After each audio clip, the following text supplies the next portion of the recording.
The lunar dust settled like ghost breath across Cassian's helmet visor as he navigated the desolate terrain of Kepler Station. The abandoned mining colony had become his refuge after the university rejected his controversial research on interdimensional travel. 3 months of solitude had been enough to question everything: his career, his choices, his purpose. He kicked at a piece of metallic debris, watching it float in the reduced gravity, when something caught his attention. A faint blue luminescence pulsed from beneath a collapsed solar panel, rhythmic and alive. Cassian's heart quickened as he moved closer, carefully removing the twisted metal. Beneath the wreckage lay a creature unlike anything recorded in scientific databases. She was humanoid, but ethereal, her skin translucent and shimmering with bioluminescent patterns that shifted between azure and violet. Her breathing was shallow, almost imperceptible. Delicate features suggested both fragility and otherworldly beauty. Chiweir garments that seemed woven from starlight itself, tattered and scorched at the edges. "Hello," Cassian whispered, unsure if she could hear him. He reached down, his gloved fingers trembling. Her eyes fluttered open, revealing orbs of liquid silver that reflected infinite galaxies. Her hand found his, desperate and weak, and she spoke in a voice that sounded like wind chimes in a cosmic storm. "You," she breathed, each syllable seeming to cost her tremendous effort. "You are warm, real. Your scent, it smells like home." Her eyes closed again, but her grip tightened. Cassian's mind raced through impossible explanations. He carefully lifted her, surprised by her weightlessness, and carried her to the station's main facility. Her skin was ice cold, despite the bioluminescence. He established an oxygen-compatible atmosphere in the medical bay, adjusting parameters he didn't fully understand. Her breathing gradually stabilized. Through the night, he sat beside her cryopod, watching the alien girl who had literally fallen into his life. By morning, her breathing had grown stronger. Cassian prepared nutrient solutions and hydration compounds, hoping something compatible with her physiology existed in the station's archives. When she finally woke properly, her silver eyes focused on him immediately. This time, tears streamed down her luminescent cheeks as she reached toward him. Cassian leaned closer, and she traced his human features with trembling fingers, wonder and pain mingling in her expression. "My ship crashed," she finally managed. "Everyone else, gone. I thought I was alone until I found you." Her hand rested on his chest, feeling his heartbeat. "What is your designation, Warm One?" "Cassian," he answered softly. "What's yours?" And then, that moment, Cassian understood that his lonely existence on Kepler Station had ended the moment she crashed into his world. Over the following weeks, Cassian learned that Zephyr came from the outer reaches of the Veil Nebula, a civilization that had flourished for millennia before a catastrophic plague swept through their homeworld. She had been stationed on a deep space research vessel when the distress signals stopped coming. Zephyr described watching her entire world fall silent, knowing that billions of her people were dying while she drifted helplessly through the void. Her mission had been desperate. Find a cure, find salvation, find anything to save what remained of her species. "The plague," she explained, through tears and luminescent patterns that flickered across her skin, responded to no conventional treatment. It attacked the quantum signatures that bound her people's crystalline biology together. Zephyr had been traveling to Kepler Station because ancient databases indicated that human research into genetic mutation might contain theories applicable to her kind. She never expected to crash. She never expected to find Cassian. He dedicated himself to understanding her physiology, scouring the station's archives for every scrap of biological data. Zephyr recovered slowly, growing stronger each day, her bioluminescence becoming more vibrant. They spent long hours in the observation deck, overlooking the lunar landscape painted in starlight. Zephyr would press her small hand against the transparent aluminum, marveling at the view she had almost never seen. One evening, Cassian noticed her shaking with silent sobs. He moved behind her, hesitantly placing his hand beside hers on the cold glass. Zephyr turned immediately, burying her face in his chest, her luminescence dimmed with despair. 3 million solar cycles, she whispered against him. My people are dying in 3 million solar cycles.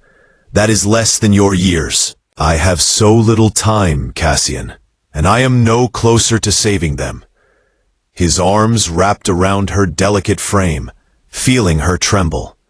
I was supposed to find answers. Instead, I found you, and now I cannot imagine leaving. Cassian tilted her head, facing gently. Her silver eyes were wet with an iridescent fluid that seemed more precious than any precious stone. Then we will find answers together, he said firmly.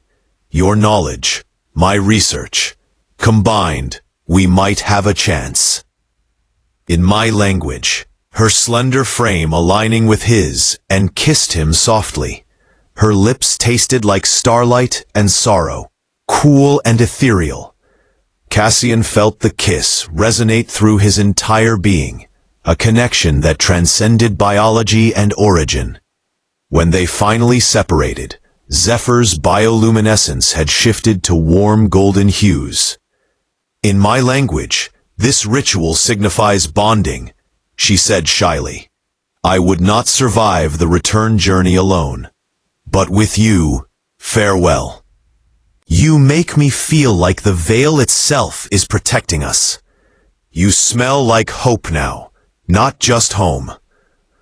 That night, they descended deeper into the station together, Zephyr leading Cassian to a sealed chamber where her research materials still glowed faintly. As they worked side by side, analyzing data by the light of her luminescent touch, Cassian realized he was no longer running from his past. He was running toward a future with someone worth every sacrifice. PPN. The breakthrough came on a night when Kepler Station's old generators hummed a haunting symphony. Cassian and Zephyr had narrowed down the plague's molecular structure, identifying a compound that might disrupt its progression. Zephyr danced with joy, her entire body blazing with brilliant emerald light as she embraced Cassian, lifting him despite her slight frame. He caught her as she spun, laughing, and for the first time since losing her homeworld, her laughter sounded genuine. As their celebration continued, they found themselves in the observation deck once more. The stars stretched endlessly before them, and Zephyr leaned against the window, exhausted but elated. Cassian wrapped a thermal blanket around her shoulders, an absurd gesture since she regulated her temperature through bioluminescence. But she appreciated the intimacy of it. We might do this, she whispered. We might actually save my people. Cassian sat beside her, their shoulders touching. When we do, you will have to return to the Veil Nebula. The words tasted like poison on his tongue.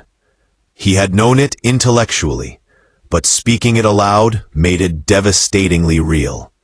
Yes, Zephyr said softly. Her luminescence flickered, dimmed.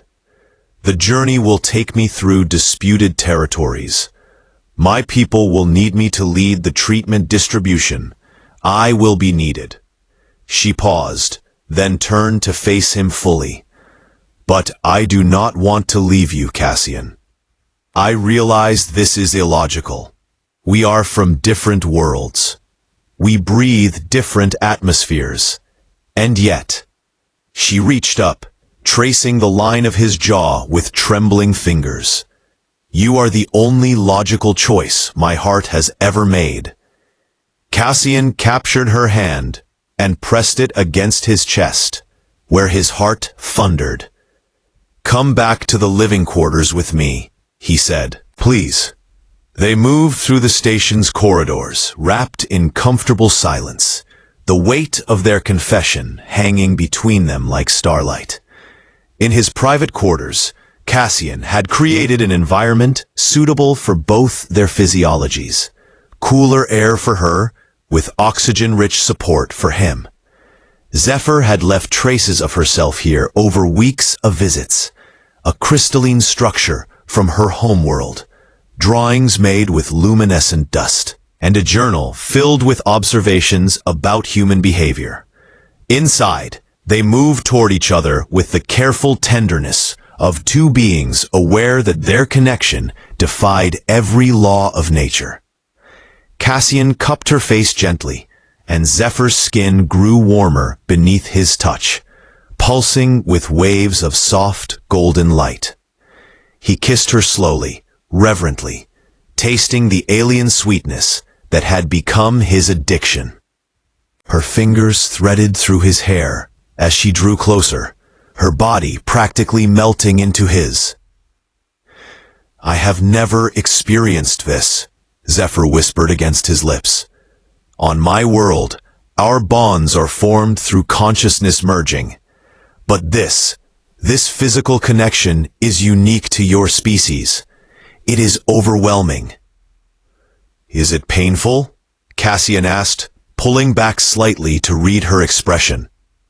"No," she breathed, her silver eyes luminous with desire.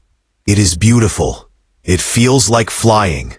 She pulled him closer, and they sank onto the sleeping platform together, their bodies intertwining as Zephyr's bioluminescence painted their skin in shifting colors of passion.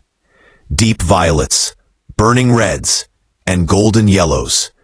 Time became meaningless as they explored each other, learning the language of touch that transcended their biological differences. When dawn broke over the lunar horizon, they lay entangled, Zephyr's head resting on Cassian's chest as his fingers traced patterns across her luminescent skin. "I love you," Cassian said simply, the words carrying all the weight of their impossible situation. Zephyr's entire body brightened to brilliant silver. "In my language, there are 17 words for love. Each one describes a different facet of connection. What I feel for you encompasses all of them simultaneously." The alarm shattered their paradise like a meteor through glass. Red emergency lights flooded the observation deck as Cassian rushed to the communication console. Zephyr materialized beside him, her luminescence flickering erratically with alarm.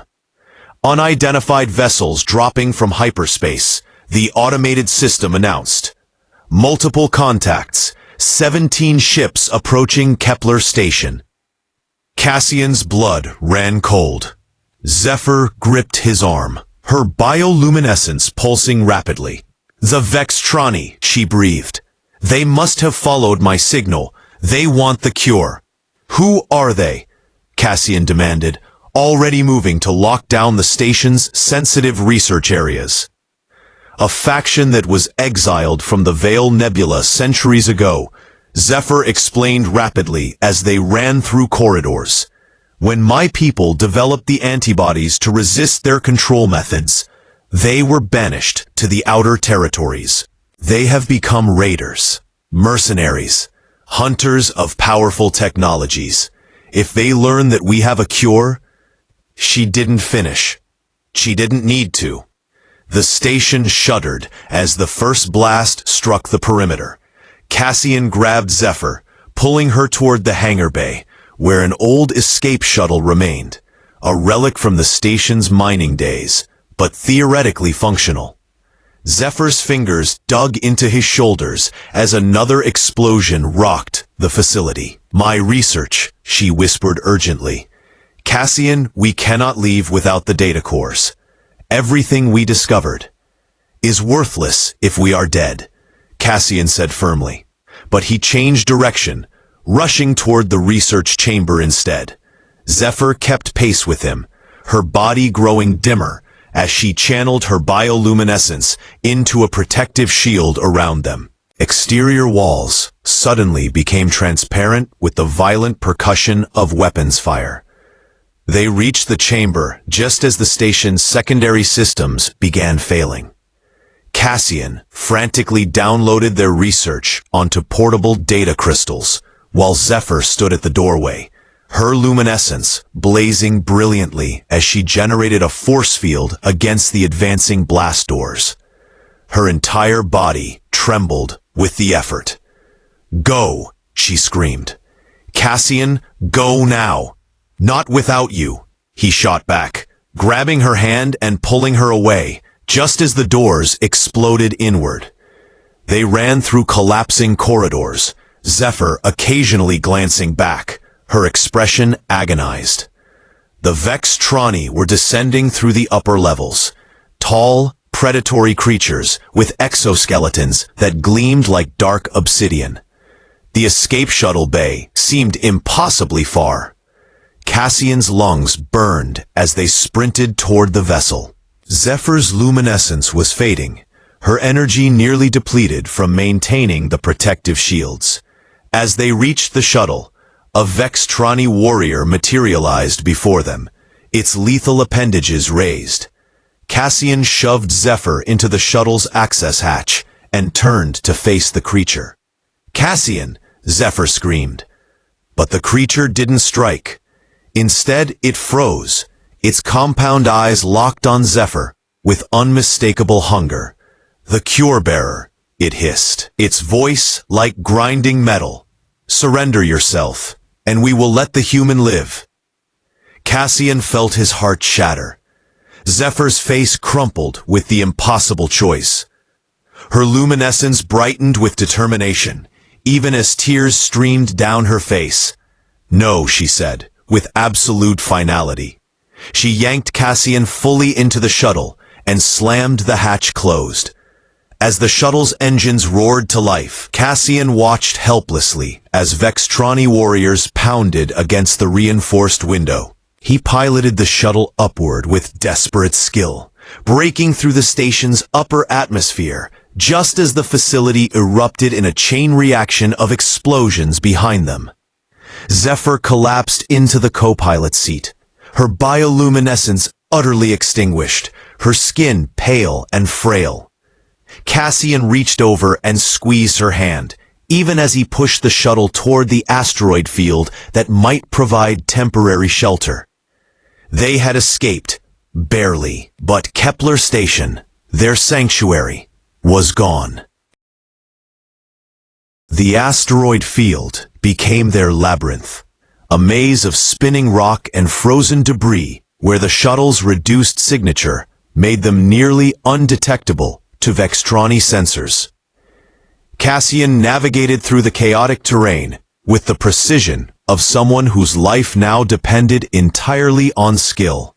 Zephyr sat beside him, still recovering from her energy expenditure, her luminescence returning in faint whispers of blue and violet.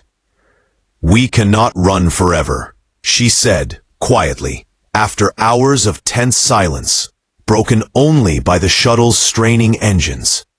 "The Vextrani will pursue until they find us. And even if we escape them, my people are still dying." Cassian gripped the controls harder. "We will find a way to transmit the cure data to your homeworld. We will find allies among your people who can help distribute it without needing you physically present." "And us?" Zephyr's voice trembled with the question they had both been avoiding. "If I do that, the Vextrani will hunt me across every star system I traverse. They will not stop until they possess me or destroy me. And you are human, Cassian. If you return to human space with me, you will be marked as a fugitive. You will have no home, no life among your own people. Cassian finally released the controls, setting the shuttle to autopilot through the asteroid maze. He turned to face her fully, taking both her delicate hands in his. My home stopped existing the moment you crashed into my life. My life before you, studying equations, publishing papers, seeking validation from people who could never understand my vision. That was not living. That was just existing. With you, I have felt more alive than in all my years before. Zephyr's luminescence brightened, warm golden waves rippling across her skin. You would sacrifice everything? Not sacrifice, Cassian corrected gently. Choose. I choose you. I choose us. I choose whatever future we can carve out among the stars. Tears streamed down Zephyr's radiant face. She leaned forward, pressing her forehead against his in the bonding gesture she had taught him. A melding of energy and intention. His skin felt warm where her luminescence touched him. And in that moment, Cassian understood something profound about the nature of connection across species. Love was not bound by biology. It was a frequency that transcended every physical boundary. Then we proceed with the transmission, Zephyr whispered, her decision made. We send the cure data to multiple coordinates within the Veil Nebula. My people will receive it, will begin treatment, and the plague will end. And the Vextrani? Cassian asked. We'll have nothing left to hunt, Zephyr said with grim determination. Their primary advantage over my people was the plague. Without it, my civilization will recover. They will find no allies, no leverage. They will fade back to the outer territories where they belong. It took them 6 hours to compile the data and encode it across multiple transmission frequencies. Zephyr's scientific brilliance complemented Cassian's technological expertise perfectly. They worked in synchronization, finishing each other's thoughts, moving around each other with the ease of partners who had loved in past lives. When the final transmission launched into space, it carried not just genetic sequences and treatment protocols. It carried hope. It carried Zephyr's entire civilization's future. The Vextrani vessels, losing their primary quarry's energy signature and finding her suddenly of no strategic value, began to withdraw. The threat diminished, not with violence, but with the simple realization that their prey had ceased to be profitable. 3 days later, when the asteroid field no longer loomed around them, Cassian plotted a course for the Veil Nebula. Zephyr sat in his lap, her entire body glowing with soft, peaceful luminescence, her arms wrapped around his neck. My people will want to honor you, she said softly. A human who saved their entire civilization. I do not want honor, Cassian replied, kissing her bioluminescent skin. I want to build a life with you. I want to walk on your homeworld, breathing air mixed with starlight. I want to learn your 17 words for love and give you 13 more. Zephyr laughed, a sound like bells chiming across the cosmos. Then let us begin, she whispered, and kissed him as the shuttle jumped to hyperspace, carrying them toward forever.